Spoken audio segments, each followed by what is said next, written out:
BBA, BCA, BCom computer కోర్సులో 100% placement లభించే ఏకైక డిగ్రీ కాలేజ్ కూకట్పల్లిలోని i3 డిగ్రీ కాలేజ్ 8367215215.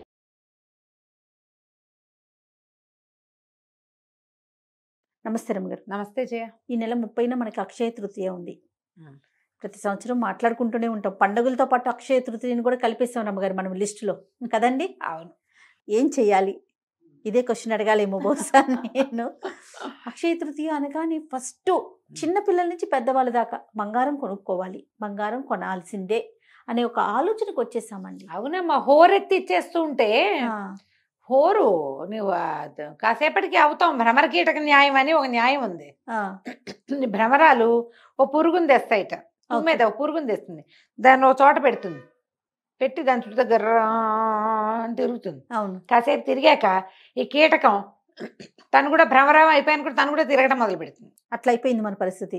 కొనుక్కోకపోతే మీ జీవితాలకు నిష్కృతి లేదో, బంగారం కొనకపోతే ఎలాగో అని ఇప్పటికి 10-12 సంవత్సరాలుగా ఈ మొత్తం వ్యాపారులందరూ ఏమంటారు, బంగారపు దుకాణదారులందరూ మనని హోరెత్తిచ్చి మధ్యలో ప్రవచనకర్తలు, మధ్యలో జ్యోతిష్యవేత్తలు, ఇంకా ఎవరో ఇన్ఫ్లుయెన్స్, నేను కొన్నాను నువ్వేం కొన్నావు అని డైలాగులు, ఫ్రెండ్స్ వాళ్ళు వీళ్ళు. అక్షయ తృతీయకి పోనీ మళ్ళీ ఆ రోజే బజార్ వెళ్తే కుదరదు, ముందు బుక్ చేసుకోండి, ఆ రోజున డెలివరీ తీసుకోండి అని బోల్డని వెసులుబాట్లు, ఆఫర్లు, అసలు అక్షయ తృతీయ రోజు ఏం కొనుక్కోవాలి రమ్మగారు? అసలు అక్షయ తృతీయ అంటే ఏమిటో ఎవరికైనా తెలిసేమో చెప్పు. ఇప్పటిదాకా విన్నావా నువ్వు? విన్నావా? వినలేదు, ఎవరు వినలా. ఏమిటి అక్షయ తృతీయ రోజు ఏమైంది, ఏమిటి స్పెషల్ థింగ్ ఎవరికి తెలియదు. కానీ అది బంగారం కొనుక్కునే రోజుగా మాత్రం ప్రఖ్యాతి పొందింది. అంతే, అలా ఎక్కిచ్చేశారు మన తలల్లోకి. బంగారం కొనకపోతే వచ్చిన కొంప మనకి ఏమీ లేదమ్మా, ఏమీ లేదు, హాయిగా ఉండండి. నేను ఒక్కసారి కూడా కొనలేదు, ఒక్కసారి కూడా కొనలా నేను. నాలాంటి వాళ్ళు బోల్డ్ మంది ఉన్నారు. ఈ కొనకపోతే కుదరదనే పాయింట్ పెట్టుకుని ఇలాంటి ఒక రోజు వచ్చినప్పుడైనా కొనుక్కుంటాం కదా అని ఇది వరకు శ్రావణ మాసం బంగారం కొనాలనేవాళ్ళు చేయ. కనీసం ఆ రూపంలో అయినా ఆడపిల్లలకి కాస్త బంగారం ఏర్పడుతుందని ఓ కాసు, 1 గ్రామో 1/2 గ్రామో అయినా బంగారం చేరుస్తామని, అది ఆ చేరుస్తామని కాస్త మేము అమ్ముదామనుకుంటున్నారు వాళ్ళు. మీరు చేరుద్దామనుకోవటం కాదు ఇది పాయింట్. ఏదో కొనకపోతే కుదరదు, అన్నీ ఉన్న వాళ్ళు కూడా ఈ రోజును కొనుక్కుని తీరాల్సిందే, లేకపోతే కొంపనిపోతుంది. మీ ఇంట్లో ఉన్నదే ఎక్కడికి పోదు, మీ ఇంట్లో ఉన్నది మీ ఇంట్లోనే ఉంటుంది. మీ జాతక లక్షణాలు బట్టి పోతుంది. కానీ అక్షయ తృతీయ నాడు కొనకపోతే బంగారం నడిచొచ్చి కాళ్ళు వచ్చి వెళ్ళిపోతుంది అలాంటివి ఏమి అనుకోకుండా ఏం జరగదు అట్లా. ఆ భయాలన్నీ మానేయండి మొదట.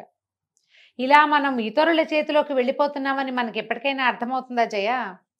ఇప్పుడు ఎలా అంటే, ఇప్పుడు ఇందులో మనం కూడా ఉన్నాం, అందరం ఉంటాం అంతే. ఏదో ఒకటి బాగుంది, ఇది బాగుంది బాగుంది బాగుంది అని చెప్తాం. విన్న వాళ్ళంతా ఇప్పుడు మనం ఏదో చీరలు చూపించాం పోతారు, కొనుక్కుంటారు అంతే. కొనుక్కోకపోతే కుదరదనే పాయింట్ ఉండకూడదు అంటా నేను అందులో. నువ్వు చీరలు చూపించు, నగలు చూపించు, చెయ్యి అంటారు. నచ్చితే కొనుక్కో, అవసరం నీకు కావాలంటే కొనుక్కో. అది ఈ రోజున కొనకపోతే నీకు కుదరదనే పాయింట్ లేదు, అసలు అది లేదు. ఈ రోజున పరశురామ జయంతి, పరశురాముడు పుట్టాడు అక్షయ తృతీయ రోజు. ఈ నార్త్ ఇండియాలో ఇంకా చాలా విషయాలు చెప్తారు. ఈ అక్షయ తృతీయ రోజునే పాండవులకి సూర్య భగవానుడు అక్షయ పాత్ర ఇచ్చాడు. ఆ అక్షయ పాత్రతోటే వాళ్ళు వనవాసంలో ఉన్న నాళ్ళు భోజనం చేశారు. వచ్చిన వాళ్ళందరికీ భోజనం పెట్టారు. దాని మీద ఒక కథ చెప్తారు కదా, దూర్వాస మహాముని వచ్చాడు, భోజనానికి వస్తామన్నాడు. అప్పుడేమీ ఆహారం లేదు, ఏం చేయాలి, పాత్ర తుడిచి ఆవిడ తిని పాత్ర తుడిచాక ఇంకా మళ్ళీ అందులోంచి పుట్టదు.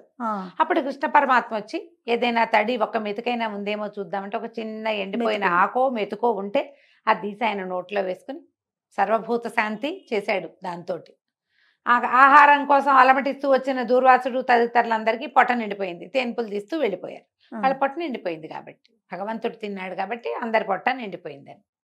ఆ అక్షయ పాత్ర ఈ రోజున ఇవ్వబడిందని ఒక కథ. ఓకే, అయిందా? ఇంకా చెప్దాం. వ్యాస భగవానుడు మహాభారతం రాయదలుచుకున్నప్పుడు వినాయకుడిని ఘంటం పట్టమని అడిగాడు. విఘ్నేశ్వరుడే ఘంటం పట్టి రాశాడు. ఆ ఘంటం పట్టి మొదట మహాభారతాన్ని స్టార్ట్ చేసిన రోజు అక్షయ తృతీయ అని ఒక కథనం ఉంది. ఇంకా ఉన్నాయి కథలు, ఇంకో కథ చెప్తాం.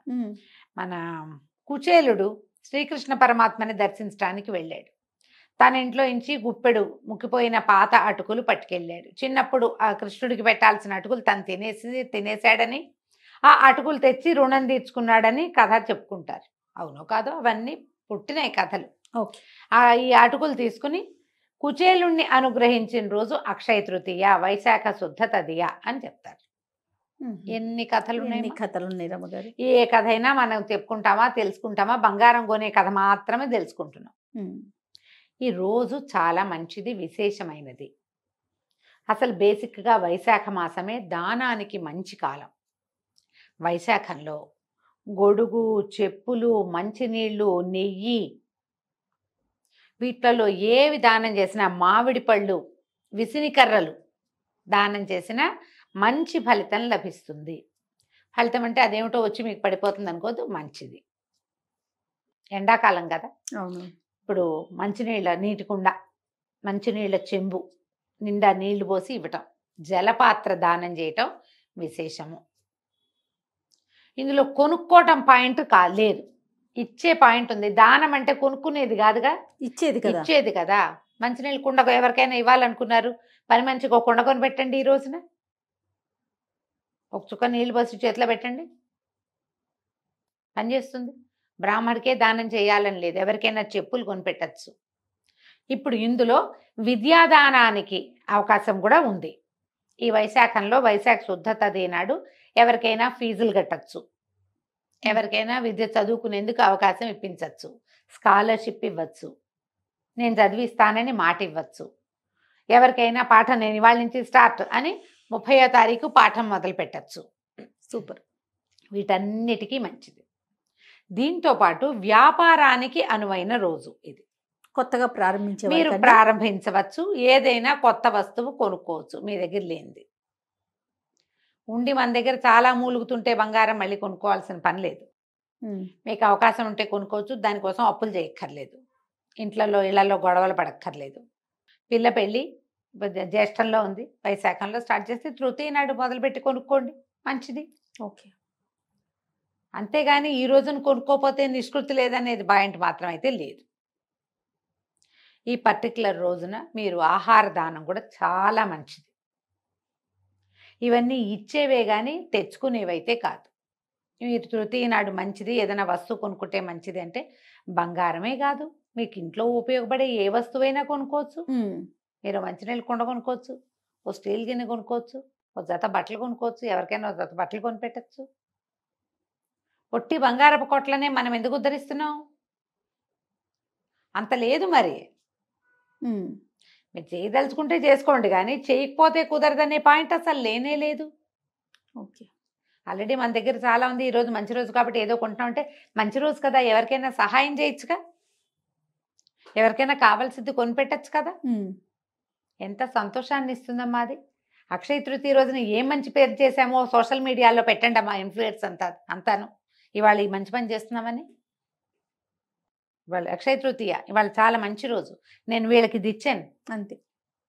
మా ఇంటి దగ్గర ఎవరో ఉన్నారు పాపం, వాళ్ళు పేదవాళ్ళు, చెప్పులు గిప్పులు బాగా కొనుక్కోలేరు, ఇంటికి 10కి చెప్పులు కొని పెట్టండి, అలాంటివి చేయండి అమ్మా. బంగారం కొనుక్కుంటే కొనుక్కోండి మీ ఓపిక. అది కొనుక్కోపోతే కుదరదనే భావాలని మాత్రం దయచేసి పెంపొందించుకోవద్దు, పెంపొందించద్దు కూడా. మంచి పని చేయండి. ప్రతి పర్వదినము మంచి పని చేయటం కోసం చెప్పబడింది.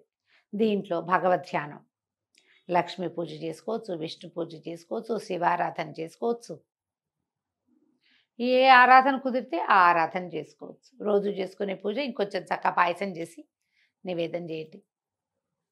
పప్పులో పెసరపప్పు ఏదో ఈ కాలానికి, ఎండాకాలం కదా, పెసరపప్పు కొని తలా ఒక 1 కేజీ ఇవ్వండి పని వాళ్ళకో ఎవరో ఒకళ్ళకి. ఎవరికైనా చక్కగా స్వయం పాకం ఇచ్చుకోండి, బ్రాహ్మణులకి ఇస్తే మంచిదని మీకు నమ్మకం ఉంటే అలానే చేయండి. చక్కగా స్వయం పాకం ఇవ్వండి, ఎంతో బాగుంటుంది. ఎవరికైనా హెల్ప్ అవసరము, చదువుకునే పిల్లలు ఉన్నారు, లేదా ఏదైనా ట్రస్ట్ వాళ్ళు పిల్లల్ని చదివిస్తారు, వాళ్ళకే ఇవ్వండి. ఈ రోజున అక్షయ తృతీయ రోజున ఇవ్వదలుచుకున్నాను నేను దానం, చక్కగా డబ్బులు పంపించేయండి, హ్యాపీగా ఉంటుంది. మీ వల్ల ఇంకొకళ్ళు బాగుపడతారు కూడా. ఎందుకు ఈ బంగారపు నిల్వలు, పైగా ఇప్పుడు 1,00,000 రూపాయల దాకా పోయినట్టుంది గోల్డ్. కొనుక్కోవాలి, మనకు అవసరమే, పాయింటే. కాకపోతే కొనుక్కోపోతే కుదరదనే ధోరణి ఎందుకు అంటా నేను, అది కదా. ఇలా ఆలోచించండి దయచేసి. తప్పకుండా. అక్షయ తృతీయ ఈ నెల 30వ తారీఖు తృతీయ చాలా మంచి రోజు. ఈ రోజున ఏదైనా మంచి పని చేస్తే అది ఎక్కువ అవుతుంది. ఈ బంగారం అటువైపు- కొనుక్కునేది ఎందుకు? పెరగటం కోసం. ఆ, మీరు సహాయం చేయండి, పెరుగుతుందిగా. అది కదా కావాలి మనకి. పుణ్యబలం పెరుగుతుంది మీకు. మీ పుణ్యబలాన్ని పెంచుకోండి. అదైతే మనతో పాటు మన వెనకాల వస్తుంది. బంగారాలు రావు, మన వెనకాల జనాలు పంచుకుంటారు వాటిని. అది పంచుకోబడుతూ ఉంటుంది కదా. దానికి వెళ్ళొద్దు, దీనికి వెళ్ళండి. చక్కగా సహాయం చేయండి, దానం చేయండి, పూజ చేసుకోండి. దేవాలయ దర్శనం అత్యద్భుతమైనది. దేవాలయ దర్శనం చేయండి. పుణ్యం పెరిగిందా మనకి, అవి పెరుగుతాయి అంతే కదా. ఇలా ఆలోచించండి. తప్పకుండా రమ్మగారు. నమస్తే. నమస్తే జయ.